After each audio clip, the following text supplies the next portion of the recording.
Hey, what's going on? It's your boy BT, and I came here to talk some boxing with the hundreds and hundreds of True School Sports subscribers. What's going on, guys? Now, some news in the heavyweight division. Thought I'd touch on it.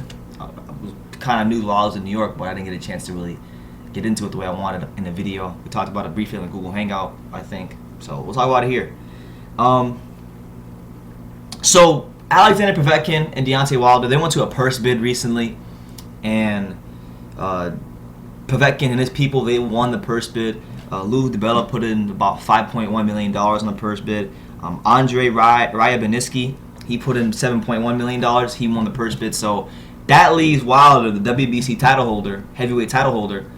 His only option right now is to really, at this point, vacate the title or fight Povetkin in Russia, which would be, I know, we'll get into the quotes. I know that Wilder's been in his amateur career, he's been to Russia, but I'm saying as a pro, where he's been very comfortable, had matchups mostly in the States, Vegas, New York, Alabama, places he's familiar with.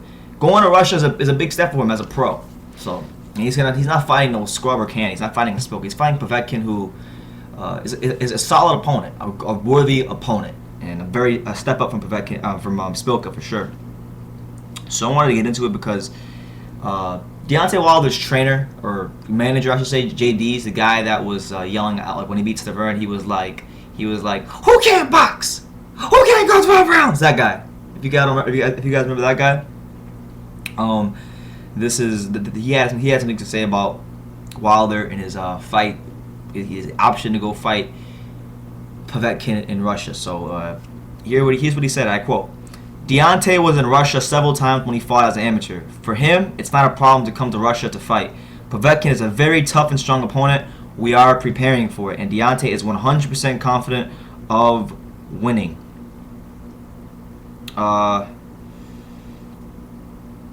They're discussing a date at the Barclays Center in Brooklyn for a May date, which would be great because I actually could go to Brooklyn in May. But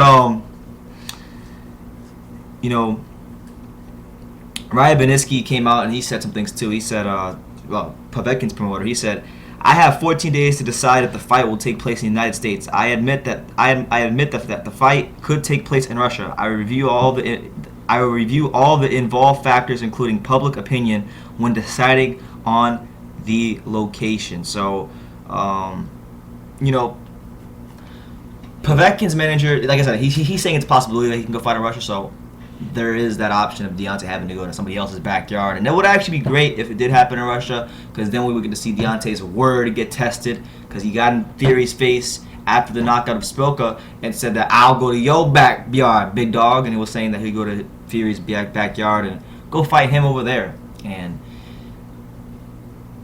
this would put that to the test. So I would not mind seeing this at all from Deontay Wilder. Either way, I just want to see the fight. I just want to see the fight against Povetkin, because Povetkin is a step up from a lot of guys he's fought. Everybody he's fought, really. And if that fight does happen, I would pick Wilder. He's the younger fighter. He's the taller fighter. He's the he hits a little bit harder. But like I said, Povetkin's a very, very worthy opponent, and that would be a great win for him if he can get it. So we'll see what happens. But that's the news. JD's, Deontay Wilder's team, saying that Deontay will go to this dude's backyard and go fight him. So that's really the news here. I'm looking forward to seeing what happens within these next 2 weeks. Hopefully they get something done. And that's what it is, man. So let me know what you guys think. Deontay Wilder, Alexander Povetkin, potentially in Russia. Let me know what you think in the comments down below. Will Deontay take the fight? Will he go to Russia? Do you think he'll hold true to that? Let me know in the comments down below. Take your time to subscribe, and you can love me or you can hate me, but I'm just a kid from Dania. So until next time, take care, guys.